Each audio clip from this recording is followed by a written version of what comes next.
Hello guys, তো কেমন আছো সবাই? আই হোপ সবাই ভালো আছো আর আমিও ভালো আছি। তো জামাই ষষ্ঠীর আউটফিট হচ্ছে এইটা আজকে আমার। তো কেমন লাগছে অবশ্যই জানিও। তো তার আগে বলি, এখন আমি যাচ্ছি মামা বাড়িতে জামাই ষষ্ঠী উপলক্ষে। তো চলো, আর এখানে সবাই রেডি হয়ে গেছে, মানে আমার মা অলরেডি গাড়িতে উঠে গেছে গাইস, আর এখানে আমার বোনও। তো চলো গিয়ে দেখা হচ্ছে, টাটা। তো গাইস চলো গাড়িতে ওঠা যাক আগে। তো অলরেডি গাড়িতে উঠে পড়ছে আর ভীষণ গরম পড়েছে, আর আমার ক্যামেরাম্যান হচ্ছে চলে যাচ্ছে গাইস লজ্জা পেয়ে। তোমরা তো দেখতেই পেলে ক্যামেরাম্যানটা আসলে ছিল আমার বোন, কিন্তু ক্যামেরার সামনে আসতে এতটাই লজ্জা পাই কি আর বলবো। যাই হোক, তারপর তো সবাইকে টাটা করে আমরা বেরিয়ে পড়েছিলাম।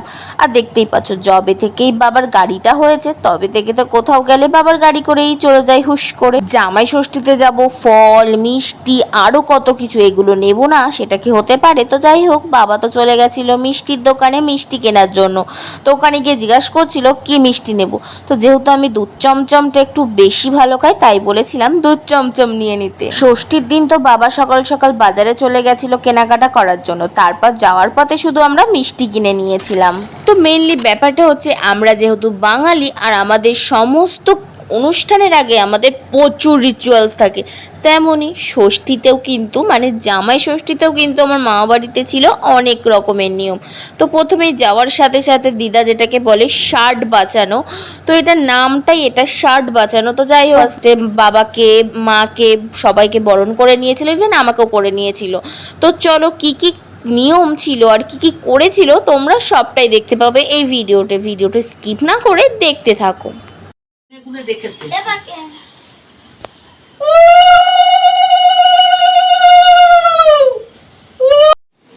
হয়ে গেছে, তুলতে পারি।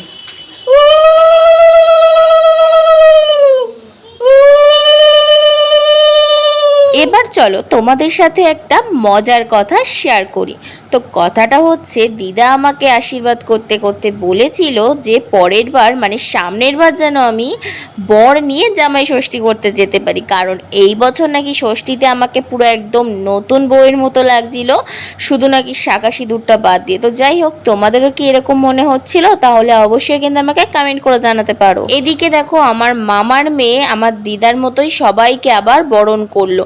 কেন জানো? কারণ আমার মামা বাড়িতে যেসব রিচুয়ালসগুলো হয়, মানে আমার দিদা যেগুলো পালন করে, সেগুলো আমার বোনও কপি করে। আচ্ছা, এবার বলো তো তোমাদের কার কার আমার মতো গিফট পেতে ভালো লাগে? আমার তো ছোটোখাটো গিফট পেতে খুব ভালো লাগে। তো যাই হোক, এদিকে দেখো, ষষ্ঠী মানেই তো এটাই মনে হয় যে কবে ষষ্ঠীটা আসবে, আবারও নতুন জামা প্যান্ট পাবো। তো যাই হোক, এদিকে বুনু কিন্তু সবাইকে নতুন জামা প্যান্টগুলো দিয়ে দিচ্ছিল। এবার বলো দেখি, জামাই ষষ্ঠীতে এইভাবে শার্ট বাঁচানোর নিয়ম কাদের কাদের মধ্যে আছে? আমরা যেগুলো নিয়ে গেছিলাম, ফল শাড়ি জামা কাপড়, সেগুলো তো আগেই দিয়ে দিয়েছি। তারপরে কিন্তু বাবা আবার বুনুকে দিয়ে দিল মিষ্টি, কারণ এগুলো ঠাকুরকে দেয়া হবে, তারপরে আমরা প্রসাদ পাবো। আচ্ছা, এবার বলো তো এই নিয়মটা কাদের কাদের মধ্যে আছে? জামাই ষষ্ঠীতে গিয়ে আগে খেতে হবে নাকি পান্তা ভাত। তো যাই হোক, এই নিয়মটা আমি ছোটবেলা থেকেই দেখে আসছি। মামা বাড়িতে যখনই ষষ্ঠীতে যায় না কেন, দিদা আগে বলবে পান্তা ভাত খেতে। তো যাই হোক, এটা একটা নিয়ম রয়েছে দিদার বাড়ি, তাই প্রত্যেক বছর এই নিয়মটাই কিন্তু পালন করা হয়।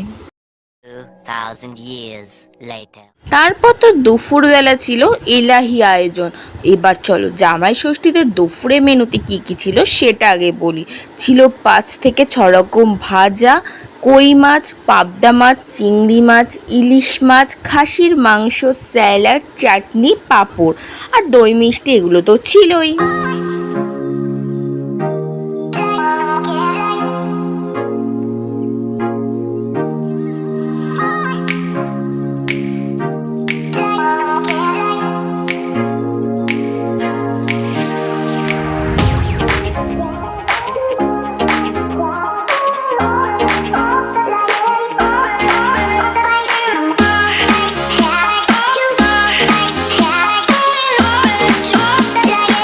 তারপর দেখো, বাবার সামনে সমস্ত কিছু আইটেম সুন্দর করে সাজিয়ে দিয়ে তারপর কিন্তু আমরা সবাই খেতে বসে গেছিলাম, মানে আমি, মা, বোনু, দিদা।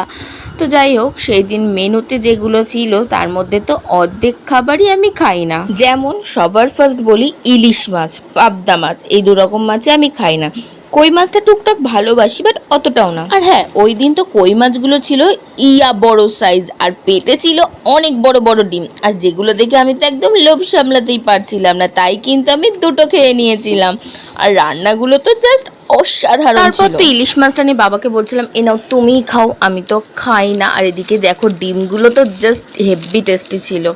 আর তারপরে দিদা দিয়ে দিয়েছিল খাসির মাংস, আর আমি দিদাকে বলেছিলাম একদম মাংস দেবে না, যেগুলো হাড় সাইড হয় সেগুলো দেবে, কারণ আমি খাসির মাংস, সবাই জানো, তোমরা অনেকেই জানো যারা আমার ভিডিও দেখো, যে আমি খাসির মাংস অতটাও খেতে পছন্দ করি না, ইভেন আমি খাইও না সেরকম একটা।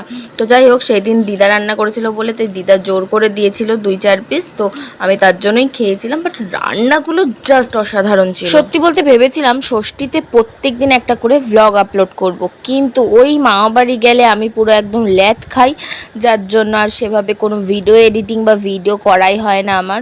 তো যাই হোক, তারপর তো সবাই মিলে জমিয়ে খাওয়া দাওয়া করলাম ষষ্ঠীর দুপুরে। জানো তো, আমরা কিন্তু ষষ্ঠীর দিন গেছিলাম, মানে রবিবার, আর বাড়ি এসেছি শুক্রবারে। তো যাই হোক, কারা কারা দশহরা কমপ্লিট করে বাড়ি এসেছে অবশ্যই বলো। যেহেতু মামা মামিরাও ষষ্ঠীতে গেছে আর দিদা বাড়িতে পুরো একা থাকতো, তাই কিন্তু আমরা পুরো একদম 1 সপ্তাহ মতো রয়ে গেছিলাম। আর হ্যাঁ, বেশি দিনও থাকতে পারিনি, কেননা আমরা তো আবার কাল মানে রবিবার ঘুরতে চলে যাচ্ছি। তো যাই হোক, খুব তাড়াতাড়ি সুন্দর সুন্দর ভ্লগ আপলোড হবে, আর দেখা হচ্ছে নেক্সট কোনো ভিডিওতে। তত সময় সবাই সুস্থ থেকো, ভালো থেকো, থ্যাঙ্কস ফর ওয়াচিং, আর সাবস্ক্রাইব করো। Bye by.